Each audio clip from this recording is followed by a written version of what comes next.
Amém, queridos, graça e paz, boa noite, amém? Estamos felizes de estar aqui, mesmo sentados, abra a palavra, por favor.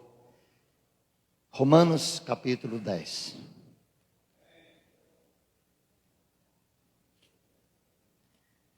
Creio que 90%, ou quase 100% da igreja conhece esse texto de cor. Mas para que você possa me acompanhar, eu estou falando basicamente em Romanos capítulo 10, a partir do versículo 8. Mas eu quero centralizar minha palavra em Romanos capítulo 10, versículo 17, que diz: e assim a fé vem pelo ouvir e ouvir a palavra de Cristo. Não sei se Romanos capítulo 10, versículo 17.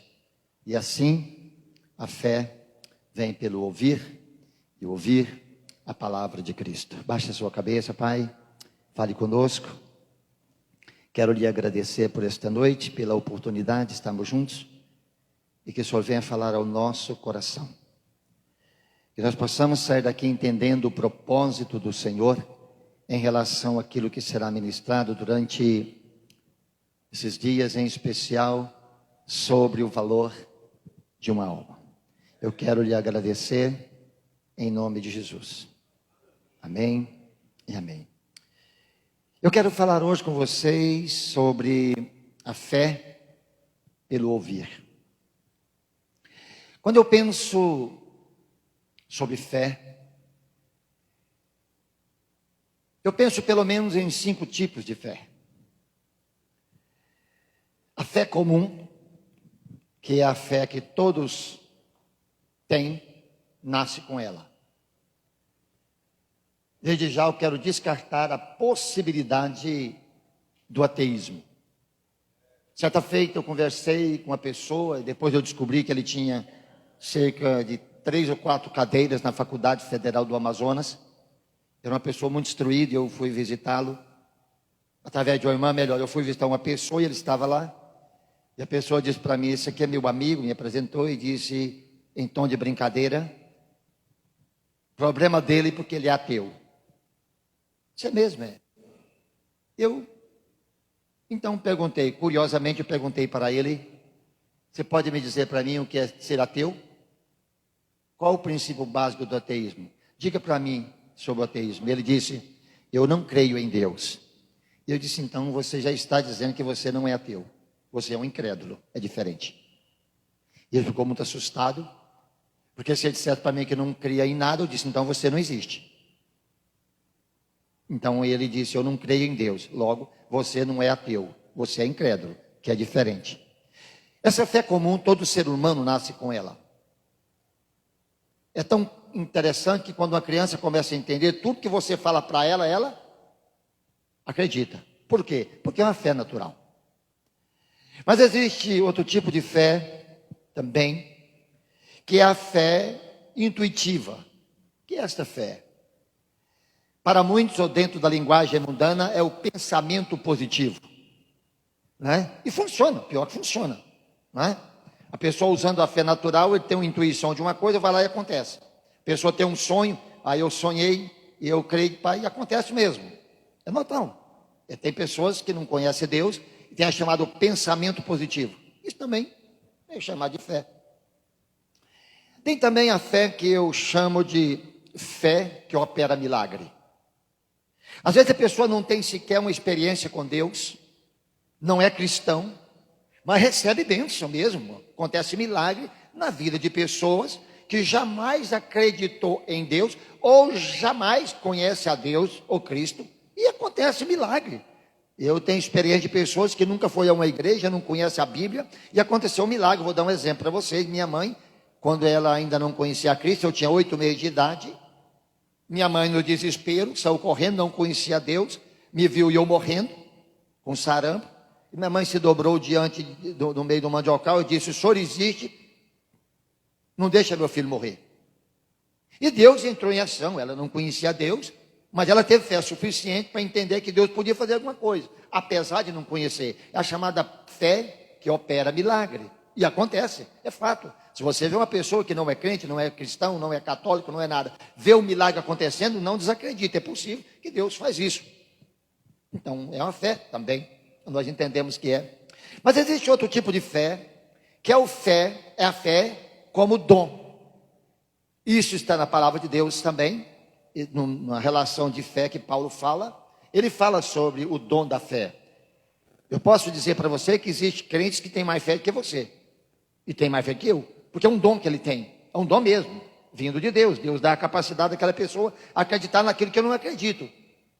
E teve pessoas dizer para mim um dia, pastor, o que você fez durante a sua vida, você tem o dom de fé. Só se você acha isso. Porque eu acredito em coisas que outro não acredita. E ando naquela direção e as coisas acontecem. Eu já vi muitas pessoas fazer isso. Isso é dom mesmo. É dom. Quando eu olho para a Bíblia, eu vejo, por exemplo, 4 homens que pegou uma pessoa, aleijado, levou. Jesus estava reunido em Cafarnaum, na casa da sua sogra, em Cafarnaum. Eles chegaram, tiraram o telhado, desceu um homem. 4 homens desceu.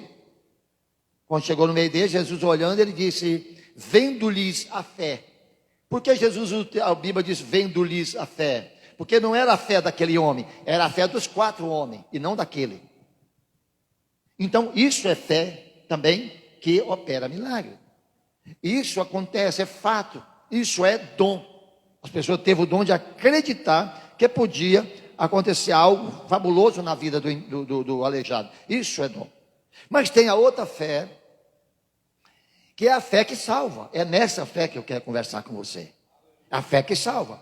Todas essas fés que eu falei antes, elas existem, é fato, mas não salvam. Uma pessoa pode receber um milagre e morrer para o inferno.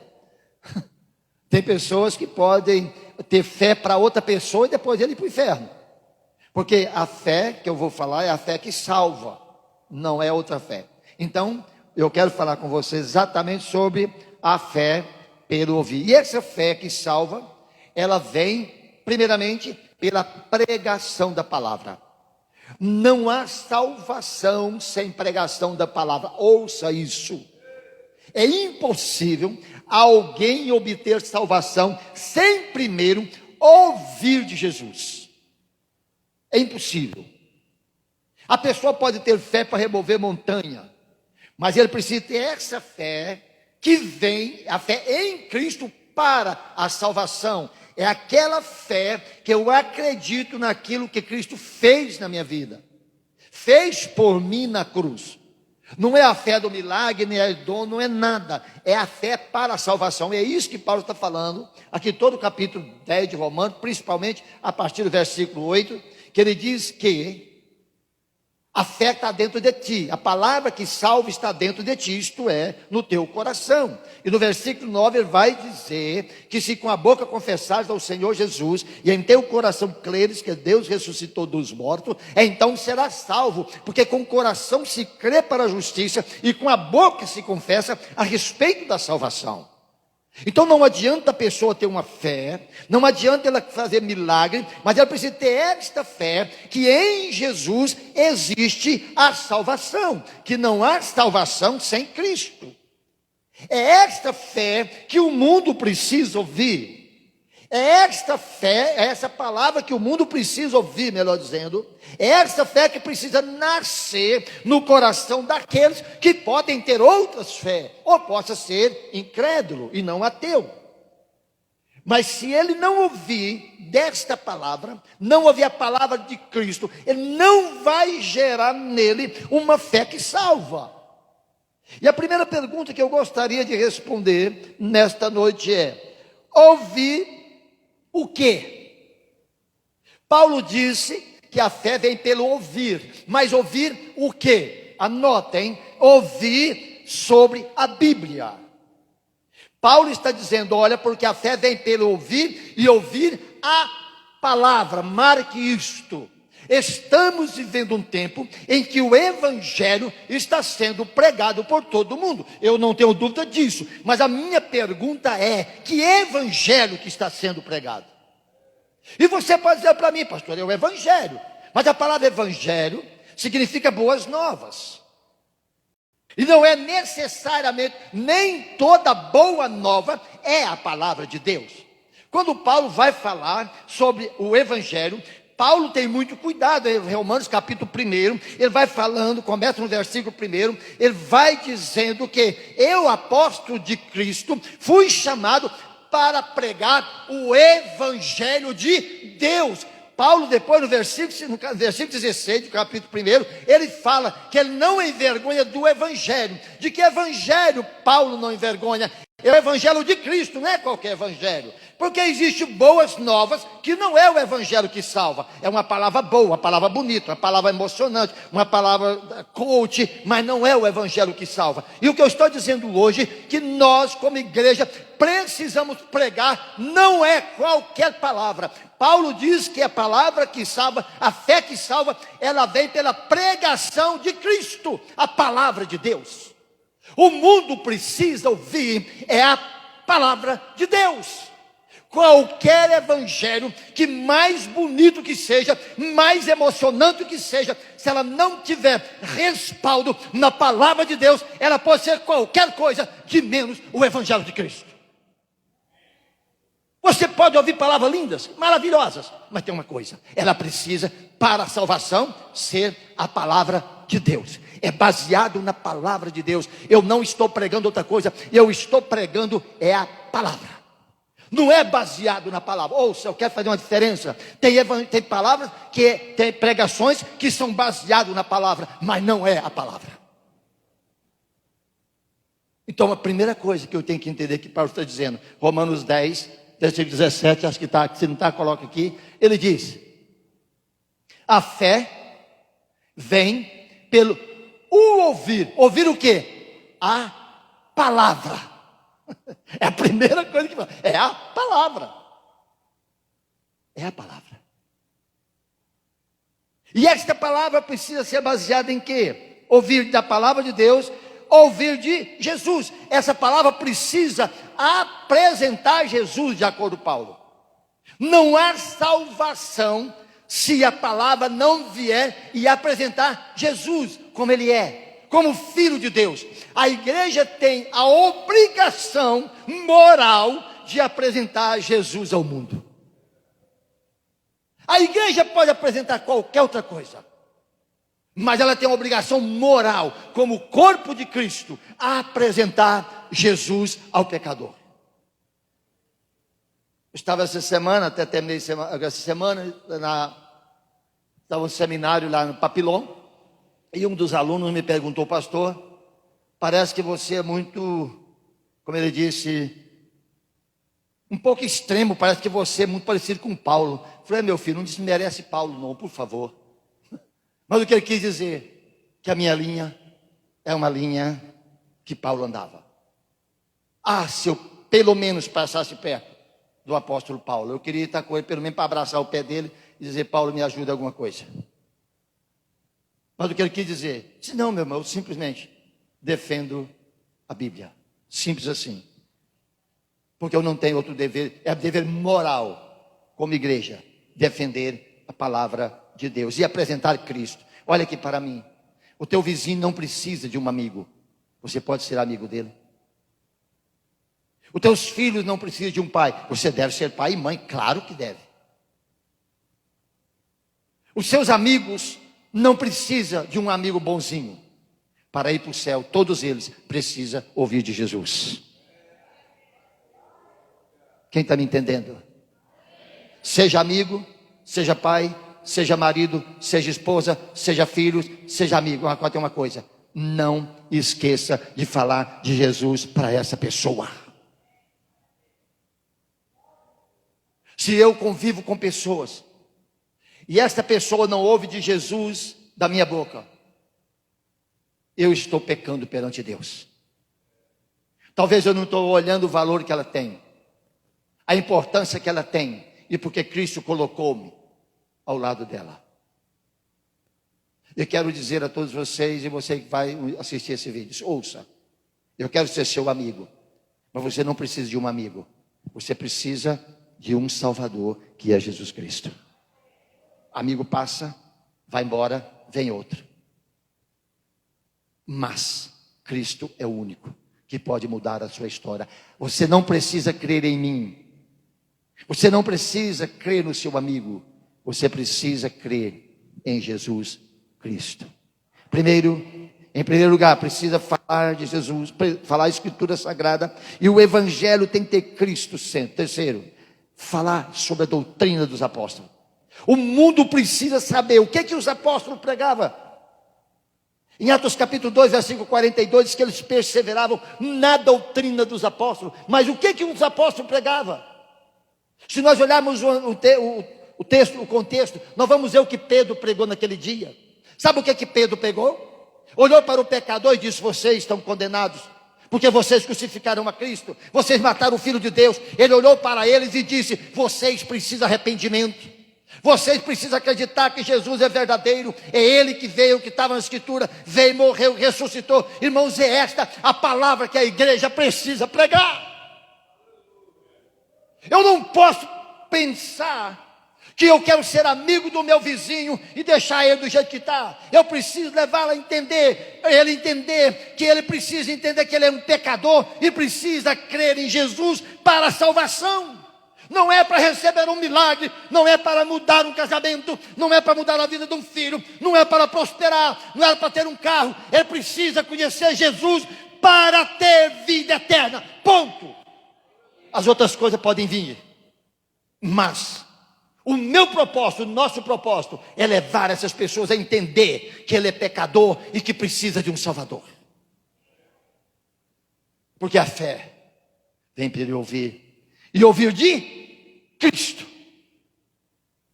Você pode não falar nada para os seus amigos, mas fale de Cristo. Você pode não fazer nada para ele, mas faça ele ter fé em Jesus.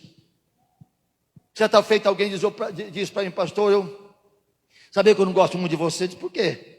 Você é muito duro. Então não goste de mim, mas ame Jesus. Se você quiser gostar de mim, maravilha. Que bom ter você como amigo. Mas você não precisa, porque não sou eu que vou levar você para a vida eterna. Se você depender de mim, você está perdido. Então não dependa de mim, dependa de Cristo.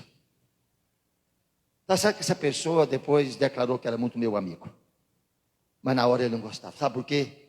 Porque o meu projeto, como pregador, como pastor, é que as pessoas conheçam a Jesus.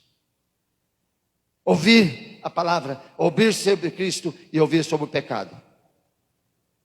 Ouvir pela pregação. E a outra palavra, a pergunta é: quem vai pregar? Voltando um pouco ao primeiro tópico. Eu gosto muito de João capítulo 4.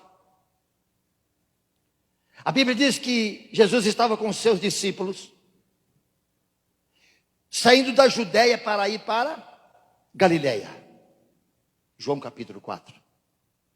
Mas tem uma frase muito interessante, que João diz que era necessário passar por Samaria. Segundo alguns estudiosos, tinha 3 caminhos.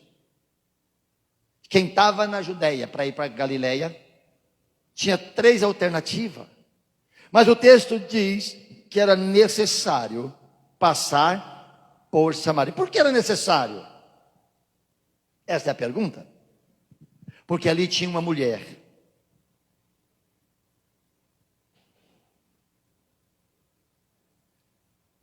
que precisava ouvir, que precisava conhecer Jesus. E ele vai.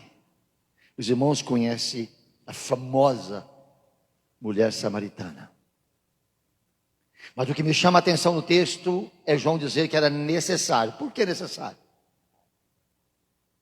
Porque ninguém pode herdar a vida eterna sem primeiro conhecer a Cristo pela pregação. Então era necessário. Aquela foi a primeira missionária, biblicamente falando. E era uma mulher.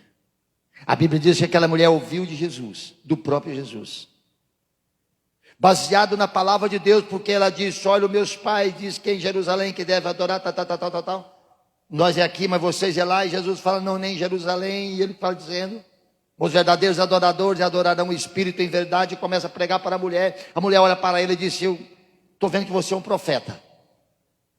E partindo dali, Jesus anuncia para ela a vida eterna, dizendo: se você soubesse quem está falando, você pediria da água e eu te daria da água para a vida eterna, porque todo aquele que vem aqui e toma água, volta de novo para tomar água de novo. E quem beber da água que eu der, sim, esse terá a vida eterna e nunca mais terá sede. E a mulher disse: eu quero dessa água. Jesus então fala a respeito da vida eterna para aquela mulher, porque a salvação não existe sem ouvir de Cristo. A fé que salva vem de Cristo pela pregação da palavra.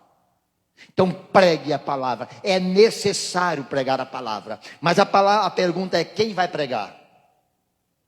Você pode estar dizendo para mim: pastor, você é um pregador, então você vai pregar? Não é realmente o que Isaías pensou. Isaías capítulo 6, a Bíblia diz que no ano da morte do rei Uzias, disse a palavra de Deus que Isaías teve uma visão do céu, olhou os anjos diante de Deus, mas depois de tudo aquilo ele começou a dizer: santo, santo, santo, santo é o Senhor dos exércitos, porque a terra está cheia da sua glória. E diz que um anjo saiu de lá, pegou com a tenaz uma brasa que estava no altar, tocou na boca de Isaías e disse: você está purificado. Mas depois de tudo isso vem uma pergunta, e esta é a grande pergunta para nós hoje. Deus olha para Isaías e diz: quem irá por nós? E essa expressão irá por nós é Pai, Filho e Espírito Santo. A mesma coisa da expressão que acontece quando Isaías estava adorando, quando ele disse: santo, santo, santo, 3 vezes santo, 3 vezes santo. Ele está dizendo: santo é o Espírito Santo, é o Pai, santo é o Filho. E Deus então olha para ele e disse: e agora quem irá por nós? Isaías responde para o Senhor aquilo que todos nós deveríamos responder. Ele diz: Senhor, eis-me aqui, envia-me a mim. O grande problema não é a pregação do Evangelho. O grande desafio, sabe, é as pessoas que se disponibilizam a pregar o Evangelho. Nós estamos muito preocupados conosco mesmo. Nós estamos muito preocupados com os nossos afazeres. Nós estamos muito preocupados com o tempo que tiramos na presença de Deus, que é maravilhoso. Nós estamos muito preocupados como resolver esse templo, como pintar esse templo, como fazer um prédio, como fazer mais isso. Mas estamos pouco preocupados com aqueles que estão caminhando, indo para o inferno. E na hora que Deus bate no nosso ombro, nós olhamos para Deus e dizemos: Deus, envia outro, porque eu estou ocupado. Como que vamos levar as pessoas a crer se a fé vem pelo ouvir e a pregação? Mas a pergunta é: quem vai pregar? Quem?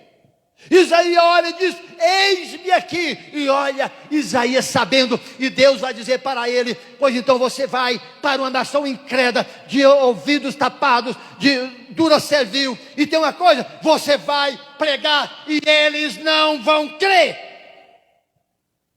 Olha que estímulo para a pregação. Deus está dizendo para ele: é você vai, mas eu vou te avisar, eles não vão acreditar em você. Se fosse eu, te desistido na hora. Mas daí ele começa a pregar. Começa a pregar. Uma voz isolada. Mas ele continua pregando. Olha aqui para mim. Sabe quem deve pregar? É você, pastor. Não. É nós. É você. Onde você está, você é o pregador da vez. Viu? Onde você está, você é o pregador da vez. Não espera teu pastor ir lá. Não espera outro ir lá. É claro que se for necessário, faça. Mas tem uma coisa: você foi escolhido para pregar onde você estiver. Não é aqui na igreja. Deixa eu dizer algo para vocês. Ontem eu compartilhei um pouco disso. Eu nunca preguei isso, nunca falei isso para ninguém. Há cerca de 8 anos atrás, eu estava em Manaus. Um gabinete confortável. A secretária só entrava lá se falasse, marcasse, agendasse. Tinha água, café, programa de TV, fontes de água viva. Estava lá, gravava os programas. Um dia eu entrei naquele gabinete confortável, quero desafiá-lo um dia comigo em Manaus, uma igreja que comporta 800 pessoas, 700 pessoas sentadas, todo confortável, 4 pastores de tempo integral, e eu lá no gabinete. Vocês são as primeiras pessoas que vão ouvir isso aqui em termos de igreja. A não ser ontem que eu reuni com um grupo e falei. Me bateu uma tristeza no meu coração. Aquela tristeza do nada. E naturalmente, crente, quando começa a ficar triste, a primeira coisa que o crente verdadeiro, a primeira coisa que ele faz, alguém sabe? É fazer uma pergunta: por que eu estou triste? E ele começa a vasculhar a vida dele, ver se não há pecado. É comum, é normal. E eu comecei a perguntar: Deus, onde eu estou em pecado? E naturalmente, claro que sou um pecador, essencialmente pecador, não fui procurar muito, senão eu acabava achando. Mas eu não encontrei razão de eu estar triste. Fui embora para casa, não contei para ninguém. Não contei. Passei um dia, voltei de novo, a mesma coisa. Eu então perguntei: Deus, me ajude a entender. E Deus me fez uma pergunta: quando você for, e esse prédio, só Deus, o outro vai dar continuidade. Eu sei que eu não sou eterno aqui. Deus disse: não estou falando isso para você, você não está me entendendo. E quando tudo acabar, para que esse prédio? E eu entendi o que Deus estava dizendo para mim. Ele estava dizendo para mim: foi bom você construir tudo isso aqui. E assim como foi nessa igreja aqui, furei todos esses buracos. Em 87, 88, eu estava furando esses buracos. Levantando essas colunas que você vê do lado de fora, foi eu que fiz com minhas próprias mãos. E Deus então começou a mostrar tudo que eu estava fazendo ali. E me fez uma pergunta: para que isso aqui? E eu caí em si o que Deus estava dizendo para mim. Eu não levantei um povo para construir templo. Eu levantei você para edificar santuário. E eu entendi o que Deus estava querendo dizer para mim. Naquele dia eu desanimei completamente em termos de levantar a parede. E pude entender que Deus havia me chamado para pregar a palavra e levantar santuário. Porque Paulo diz que Deus não habita em templo feito por mãos humanas. Eu entendi. Não estou aqui desfazendo a construção de templos e nem desmerecendo os templos construídos, porque fui construtor de templo. Mas quero dizer que acima de construção de templo, nós fomos chamados para pregar o Evangelho de Cristo. Seja aqui, seja fora, seja no seu trabalho, você é o pregador da vez. Isaías disse: eis-me aqui, Senhor, envia-me a mim. Então a pregação, ela vem por aqueles que pregam. Como pregarão se não for enviado? E Paulo, no mesmo contexto aqui, ele vai dizer o seguinte: bem-aventurado aos pés daqueles que anunciam boas novas. Eu nunca vi pé falar. É o único lugar na Bíblia que eu vejo pé ter voz. Aqui ele tem. Está aí no contexto que nós lemos. Bem-aventurados os pés que anunciam uma boas novas. Ou seja, o que Paulo está querendo dizer: bem-aventurado aqueles que vão pregar o Evangelho. Sai, vai no vizinho, vai no amigo, vai para a sua cidade, vai para o seu bairro, vai no outro bairro, vai em outro estado, vai para outros lugares. Eles vão pregar o Evangelho, porque a prioridade da igreja é pregar o Evangelho cristocêntrico, anunciar o pecador o seu pecado e anunciar ao pecador que existe a solução, e essa solução é Cristo Jesus. E não é uma pessoa. Deus nos chamou para isso. Deus nos chamou para pregar o Evangelho. Então quem vai pregar o Evangelho? Diga comigo: eu. Olha para a pessoa que está do teu lado e diz: você. Diga: nós vamos pregar o Evangelho. Agora esquece do vizinho que está do teu lado, botar a mão no peito e diz: eu vou pregar o Evangelho. Diga: eu fui chamado para pregar o Evangelho. Diga: Senhor, eu estou aqui para pregar o Evangelho. Me mande eu pregar o Evangelho. A nossa prioridade é essa. Como vão ouvir se não há quem pregue? E como pregarão se não for enviado? E como vão pregar? Quem vai pregar? Os enviados. Também aqueles que estão dispostos. Eu estou disposto a ir. Eu vou pregar. Se o meu vizinho precisa de ouvir, então eu é que vou pregar. A responsabilidade é minha. Se meu parente precisa de ouvir, então a responsabilidade é minha. Se minha cidade precisa ouvir, a responsabilidade não é minha. Ou não é dos outros, é minha. Porque eu sou chamado para pregar o Evangelho. E quem mais prega o Evangelho? Quem mantém outro pregando. Às vezes você não pode pregar longe, mas você prega perto da sua casa e mantém aqueles que estão pregando o Evangelho em outras partes do mundo.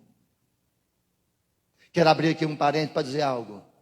Pastor, estava dizendo que eu estarei em Anápolis no final de semana. Já fiz a minha inscrição, reservei, mas mudei de ideia anteontem.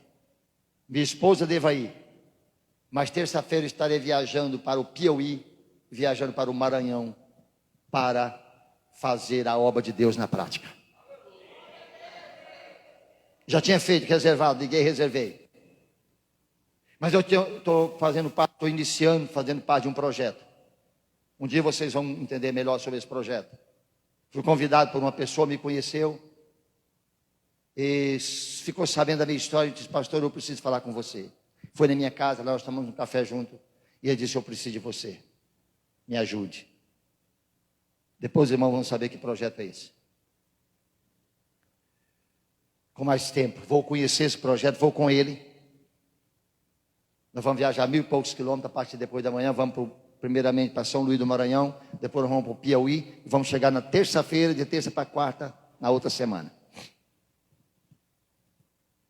E repito, os irmãos vão entender melhor. Porque para mim, é extremamente importante eu estar em Anápolis. Mas acima de tudo, é mais importante eu estar fazendo na prática aquilo que na verdade vão estar sendo ministrado lá. Eu preciso fazer isto. Estarei indo para lá. Esse é um projeto muito lindo. Inclusive um projeto já expandido na Índia.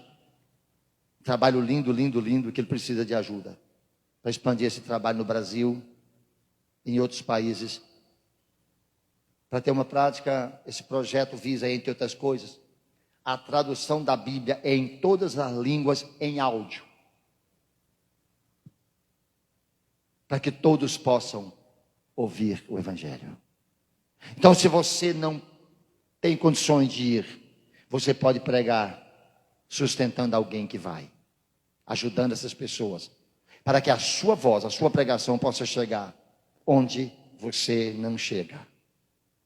Eu já vivi isso, amados, de ser sustentado por pessoas, e as pessoas aqui desse estado, em outros lugares também, falar lá no interior do Amazonas, onde sequer tinha sinal de televisão, de celular, de nada. Mas o povo estava ali, ouvindo de Jesus. Sou, digamos, de prova viva de que funciona. Então quem vai pregar? Diga eu, indo ou sustentando alguém. Mas saiba, o sustentar alguém não se tira o dever de você pregar ao lado da sua casa, não. É nosso dever pregar o Evangelho. E eu quero encerrar. Sabe por quê que não há disso no nosso coração 24 horas? Porque nós não temos a noção do valor que tem uma alma. E a gente olha para as pessoas que estão caminhando sem Jesus. E às vezes jogamos no colo de Deus a responsabilidade de convertê-la. Mas Deus está dizendo para nós a responsabilidade de convencê-la do pecado é minha. Mas de anunciar o Evangelho é sua. É por isso que Deus disse a Isaías: quem irá por nós? O poder que converte vem do Espírito Santo. O poder da salvação foi na cruz, pela graça de Deus em Cristo Jesus.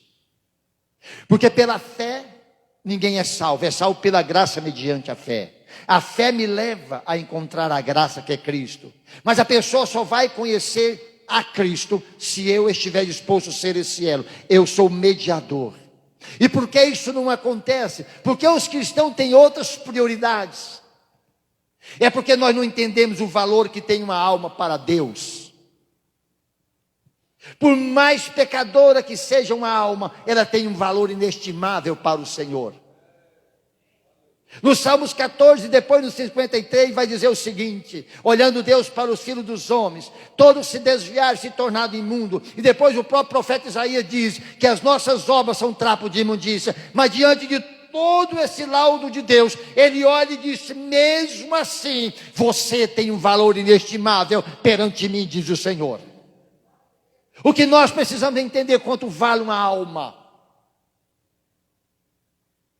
Queridos, é a única coisa que faz festa no céu, é a conversão de um pecador. Você pode ler a Bíblia, de Gênesis a Apocalipse, você não vê sequer uma festa no céu. Nenhuma. Vê adoração, como Isaías disse, mas não vê festa.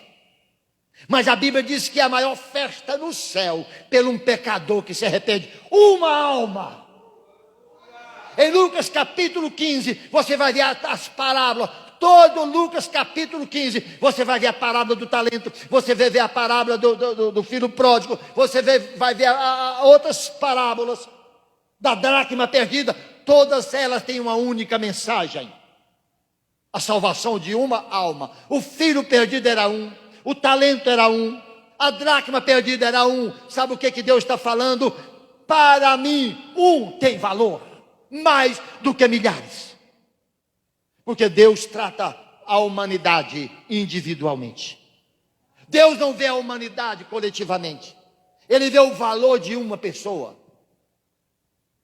É por isso que João 3,16 vai dizer que Deus amou o mundo de tal maneira para todo aquele, olha, não é aqueles,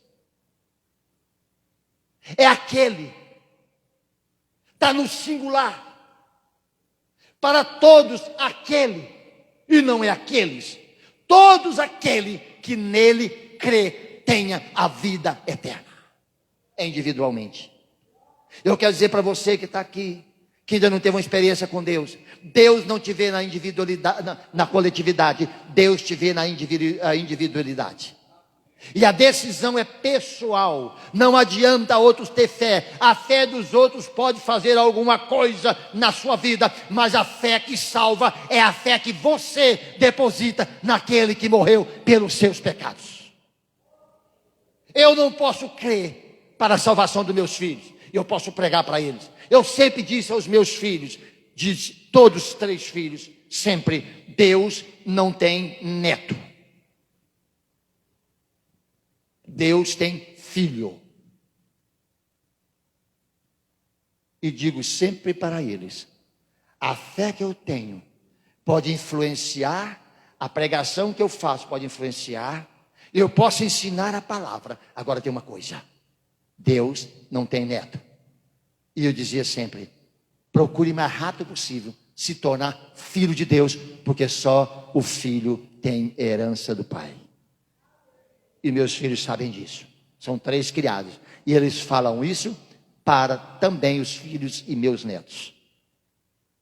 Portanto, a fé dos outros pode ajudar, mas é a sua fé em Cristo que vai te conduzi-lo à graça redentora. Nós precisamos entender que uma alma tem muito valor. É só uma. Jesus atravessou o mar, enfrentou uma tempestade maligna. Chegou, tinha um homem com cerca de 6.000 demônios. Uma alma. Ele liberta aquele homem e deixa uma alma lá. E volta para Cafarnaum. Em Marcos capítulo 5, que eu estou falando para você. E vai lá salvar uma. Para dizer que uma alma tem muito valor. Quanto vale a alma do seu vizinho? Eu quero lhe perguntar uma coisa aqui. Quem tem carro aqui? Quem tem carro, levanta a mão. Carro. Levanta a mão. Quem tem carro? É isso mesmo que eu estou dizendo. Quanto você pagou pelo seu carro? Não conta para mim, conta para você mesmo. Você teria coragem de pagar o mesmo valor para uma alma e para o céu?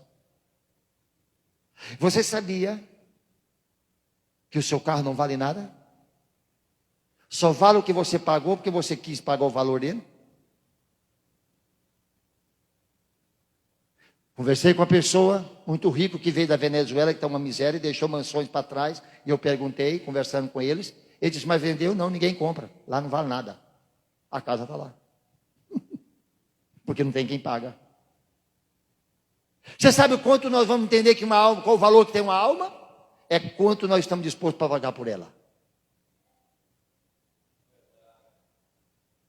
Se eu não estou disposto a pagar nada, então ela não vale nada. Sabe quanto vale uma alma para Deus? Mais do que o mundo inteiro. Sabe por quê? Porque Ele enviou o seu Filho. Ele deu o melhor para salvar uma alma. Porque o texto diz todo aquele, não é aqueles, é aquele. Porque Deus nos trata individualmente. É claro que milhões já vieram a crer em Cristo, fato. E sabe por que Deus deu o seu melhor, pagou um preço alto? Porque Ele sabia o quanto valia aquela alma. Eu só vou entender quanto vale uma alma, o valor de uma alma, é quando eu descobrir o quanto eu estou disposto a pagar por ela. Se eu não estou disposto a pagar nada, então ela não vale nada. Se eu estou disposto a pagar muito, é porque ela vale muito. E vou terminar contando a história que já muitos conhecem. Há 12 anos atrás, o meu filho foi cometido de um câncer. E misteriosamente, numa semana antes de eu viajar, eu não tinha dinheiro. Eu tinha uma casa para vender. Não vou contar tudo para trás. E eu anunciei aquela casa. Uma pessoa foi lá e me pagou adiantado 75 mil mais 25. E depois eu pedi mais 25 e me pagou 100 mil reais. Eu vim com meu filho para Goiânia. E a primeira coisa que o médico me disse, eu preciso fazer tantos exames. Você sabe o que se eu perguntei preço? Eu nem perguntei quanto valia. Ele falou, eu quero que faça em tal lugar. Quanto custa? Está aqui, paguei na hora. No final de tudo isso, depois que meu filho foi curado, ele chegou um dia para mim e me perguntou, pai, eu queria lhe perguntar uma coisa. Quanto o senhor gastou com a minha doença? Sabe o que eu disse para ele? Não foi nada, meu filho.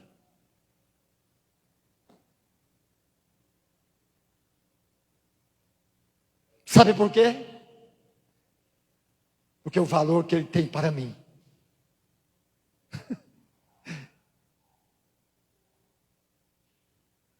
é inestimável. E eu disse a ele, filho, eu não quero que isso aconteça. Mas eu faria tudo de novo. Ele nunca sabe o preço que eu paguei. Nem minha esposa sabe. Sabe por que eu fiz isso? Porque eu entendi o valor que ele tinha para mim. Uma alma só vai ter valor para você quando você descobrir o quanto você está disposto a pagar por ela. Em jejum, em oração, em pregação, em disponibilidade de tempo e na casa dela. Aí ela vai ter valor para você. Enquanto nós não descobrir o quanto ela vale para Deus, nós não teremos disposição para pagar preço nenhum por ela. Mas se eu entender o quanto ela vale para Deus, eu abro mão dos meus gabinetes, dos meus programas, abro mão de qualquer outra coisa, eu vou atrás dela. Porque ela tem um valor muito grande para Deus. Quanto vale uma alma? O valor que você estiver disposto a pagar. Quanto ela vale para Deus? Muito, porque Ele pagou um preço muito alto por ela. Eu queria pedir a você, se colocar de pé. Tudo que eu quis dizer para você que nesta noite foi, existe muita fé. O Brasil é um Brasil de fé. Mas não é isso que o Brasil precisa. O Brasil precisa ouvir sobre Jesus para que nasça uma fé que salva. E essa fé só vai vir no coração das pessoas se alguém pregar. E esse alguém não sou eu simplesmente, é eu e você. E quando é que essas pessoas vão ouvir? Quando eu entender o valor que ela tem. E qual é o valor que ela tem? É o valor que eu estou disposto a pagar. O valor que ela tem é o valor que eu estou disposto a pagar. Se eu não estou disposto a pagar nada, então ela não vale nada. E que Deus faça arder no nosso coração essa paixão.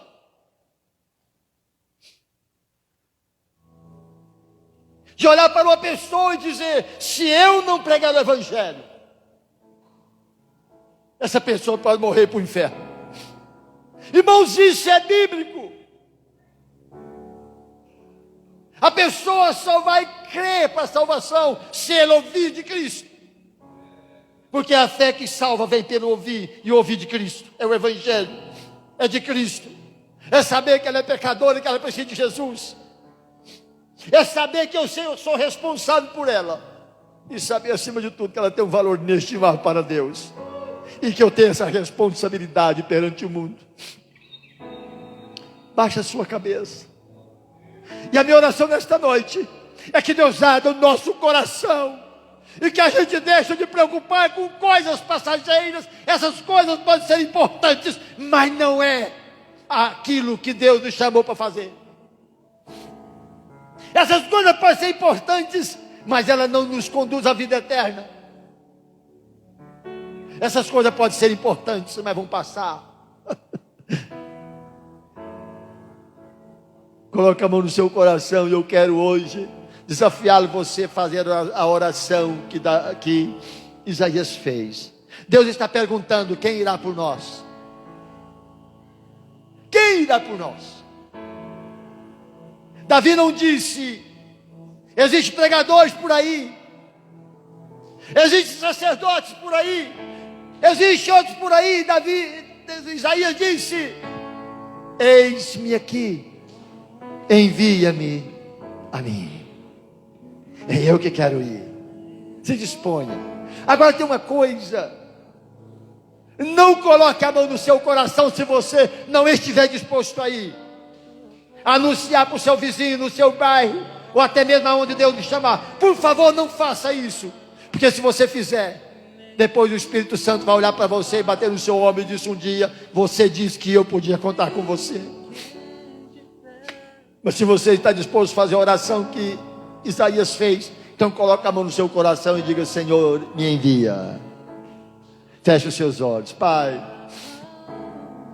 faz arder no nosso coração esse desejo, ó Deus, incontrolável, esse mover do teu Espírito, esse inconformismo de ver pessoas sendo levadas e ficarmos de braços cruzados. Arda no nosso coração a mesma disposição que foi no coração de Isaías, a mesma disposição que foi no coração de Jesus e os seus discípulos, dizendo que eles precisavam passar por Samaria. Arda no nosso coração essa paixão do apóstolo Paulo, quando ele diz: sai de mim, se eu não pregar o evangelho. Tira o nosso sono, Deus. Eu não estou dizendo que nós vamos deixar de fazer as coisas que secularmente temos feito, mas que essas coisas não sejam prioridade na nossa vida. Que nós possamos sim prosperar, viver bem, mas que acima de tudo, tudo aquilo que estivermos e sermos, sejam para a glória do Senhor, em salvação das vidas que estão sendo perdidas. Arda o nosso coração, Deus. Nos ajuda a entender o valor que tem uma alma, ao ponto de estarmos dispostos a pagar o preço que for necessário, para que esta pessoa ouça do Senhor. Porque sabemos que a fé que salva vem pela pregação. E nós somos chamados como chofar nesta geração. Levanta, Deus, uma geração que seja chofar no meio desse mundo perdido. Nos dê palavras que causem impacto na vida das pessoas. E que eles possam entender que eles têm um valor inestimável perante o Senhor. É o que eu lhe peço nesta noite. Não somente para a minha vida, mas para todos aqueles que estão aqui nesta noite. É a minha oração, em nome de Jesus. Amém e amém. Coloca a mão no teu peito. Senhor, diga bem forte: Senhor, envia-me a mim, eis-me aqui, conte comigo. Amém e amém. Que Deus nos abençoe. Eu quero, antes de passar a palavra, perguntar: se tem alguém no nosso meio que entendeu o valor que tem perante Deus, a importância e o valor que você tem para Deus, e hoje você quer entregar o seu coração a Jesus, ou voltar para os caminhos do Senhor, eu quero convidá-lo para dar um sinal com a sua mão, para que eu possa orar com você. Eu posso crer e orar para que você possa receber o milagre. Eu posso crer e orar para que você possa ter a sua família restaurada. Eu posso orar para que o seu casamento seja melhor, mas eu não posso crer para a sua salvação. É você que precisa crer. Tem alguém que quer entregar o seu coração a Jesus? Não? Que Deus te abençoe então, e que possa te dar novas oportunidades. Quero agradecer pela honrosa oportunidade de estarmos aqui juntos, pela oportunidade de compartilhar com vocês essa palavra, e que possamos sair daqui nesta noite repensando a nossa razão de sermos cristãos. Que Deus possa nos ajudar diante desse tempo tão tenebroso, e que possa sermos verdadeiramente luzes por onde passarmos. Que o amor do nosso Deus, grande Pai, que a graça e a paz do nosso Senhor e Salvador Jesus, que a comunhão do Santo Espírito de Deus seja com cada um de nós, hoje e para sempre. Amém.